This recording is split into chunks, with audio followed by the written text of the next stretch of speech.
Hey everybody, how's it going? So I hadn't planned on doing a video on this, but it was something I bought for my watch. My battery died in my watch, and I was looking at. I couldn't get the back cover off because you need a special tool to get it off, which I didn't have. I could probably got it off with needle nose or snap ring pliers or something, but I didn't want to scratch the crap out of the watch.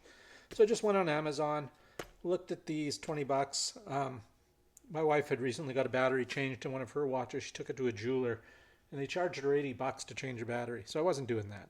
So went online, went on Amazon, saw this for 19.99 or 20 bucks, whatever it was. It was an Amazon favorite, a lot popular, hugely bought, great reviews all around. So I went for it. 20 bucks, it's cheap, right? So there's the brand. I paid for it myself. They're not paying me. Nothing, didn't give it to me for free or anything. Jorest watch repair tool. It's great. Jorest watch repair tools make your repair more convenient. Replace battery stop and battery replacement. So it's great. Comes in this cool little case, which is always a nice bonus. I probably could have got it a little cheaper without the case, but then you got all this stuff all over the place. So what you have here, what all it really needed was this, and I'll show you that after. This is a little prying tool for prying off the back cover of your watch. This is just some instruction things. These are little bits that fit inside of that for different style of watch backs for taking them off. Very handy. The ones I left, the ones that I used in the tool. I'll show you that more later. This is just a little screwdriver bit holder, and these are some little bits here. Oh, sorry, I'll tip that up so you guys can see. Some little bits in there, a whole bunch of different ones for different type of screws on the watch. That's the holder, the handle for them. This is a little block that you put down for holding the strap or holding things when you're taking pins in and out. This little watch vise, very handy. Little hammer, some tweezers, a little pin hand tool that you can push the pins out. And this is a little pin press, I guess I'd call it, or a pin vise, I don't know.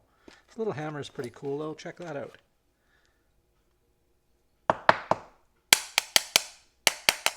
Has a nice little nylon end on one end, so very cool stuff, and I'm beyond thrilled with it. It's worked great. I've got a couple of watches now that I'm actually going to change the battery, or one of my mother's and another watch I had. I haven't worn a watch in years, like literally decades. I don't think I've worn a watch since I was 15. So yeah, we're talking a few years here. And the other, I don't know, about 6 months ago or so, I decided to order one. No, it would have been longer. I think it was before last Christmas. Anyway, so almost a year. Here we go. And my battery died. There's my watch. It's not a particularly expensive watch. It's a Invicta Pro Diver. But yeah, it's a decent looking watch. I like it a lot. And it's very affordable. You can look online, see how much they are. I wasn't going to go spending a whole bunch of money on a watch, and I'm not sure that I was going to wear it for a long time. But I digress. I'll show you what I did. I already changed the battery. But see, this is the type of back it has on it. Can you see that? You need a tool that fits in these little divots in the back to turn it counterclockwise. Now, I also added a link in here. Not because my wrists were getting fat or anything. It was just a little snug when I changed it. And there's various adjustments. But I just got it set up how I wanted. So it's perfect now. But I'll show you what I did for that. So first I took the... first I'll show you the pin vise or whatever it's called. The strap pin removal tool. This thing is fabulous. I'll show you how easy it is and how quick it is. I've taken these out without it, and this is much easier with it. So you look for on your watch strap, you'll look at where the pins are, whichever pin you want to take out, and you'll see one end is solid and the other one appears to have like a flat blade screwdriver end on it, a slot. It's not a slot. They're actually kind of tiny micro cotter pin type dealies. So you want to push out on the slotted end. And so what you do for that is you just turn this back enough to fit your strap in there. And I don't really need to do this, but I'll just do it for the demo here. Do it for the tube. Is that what the kids say these days? Okay, so you just line it up in there. Get your strap up against the end. And you just push it out, turn it in, and it comes out the other end. You just turn that in I think we're as far as we'll go. Take that out. that out. We'll set that aside. Pin should come out. Let me get some little pliers here. Would have been nice, something nice to have some sort of little pliers. I might just throw in a cheap set of needle nose in there just for now to keep in there.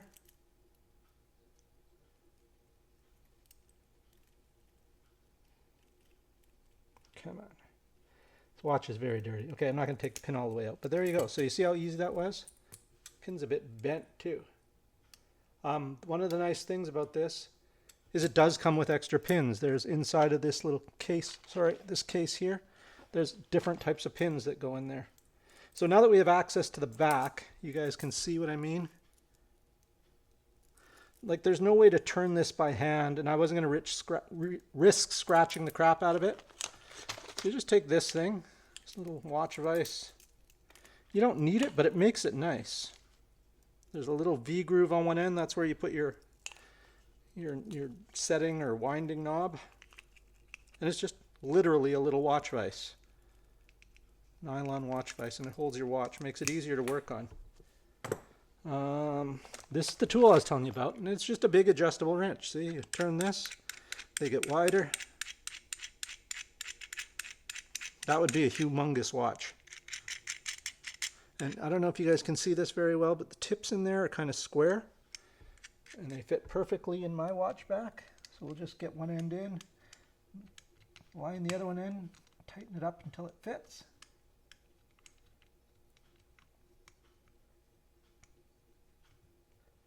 Don't know if my hands are all in the way here or what, but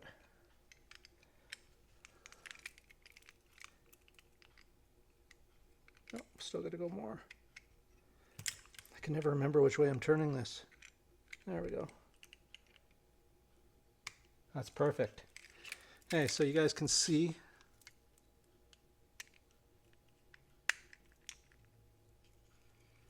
And that's it. That's how easy it is. I've already replaced the batteries, so I don't need to be doing that, but you guys can see. There it is inside there. It comes with needle nose pliers, plucked it out with needle nose, put the new battery in. I think the battery was $10 for 5 of them or something on Amazon. Already had one, so didn't have to buy one. If you're doing your watch, make sure and check for there's a rubber O-ring on this one and most of them that are waterproof. So make sure that's in place and in the right place and in good condition. Make sure it doesn't have any nicks. Use your little tool here.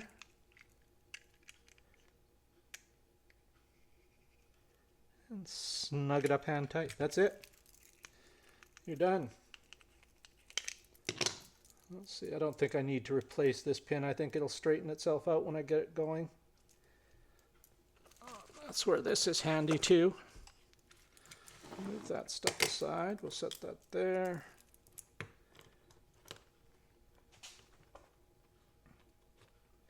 There we go. So you see how that works? That's nice and handy too. I might have bent it when I was putting it in the first time.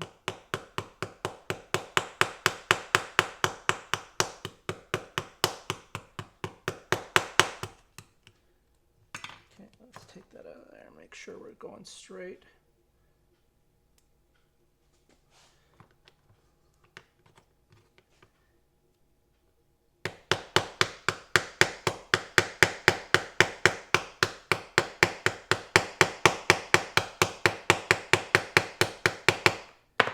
All right, there we go. The watch back on. Strap on. I do like the watch, by the way. It's a comfortable watch, looks good, and that's it. That's how easy it was. I tried doing it without this stuff, and it was not easy at all. So this stuff makes it well worthwhile for $20. Even if you only do one watch, it's worth it. Buy it, keep it in your drawer, you know, throw it up in the closet, put it under your pillow, you know, in the trunk of your car, the glove box, under the bathroom sink, your grandmother's attic, you know, wherever's convenient for you guys. that in there, and that's it. And it just stays all in one place. Zips up. We'll get that out of the way. Handy little carrying case that keeps everything in one place. And that's it. Any questions or comments, leave them down below. I'll answer them if I can. And thanks for watching. One last question before I go. Someone mentioned a video back that my audio was not very clear. I'd been trying a different mic. Now I'm back to the old mic I was using. How's the audio now? Does it sound good? Can you hear me all right? Not too loud, not too quiet, not too big, not too small, just the size of Montreal. All that stuff.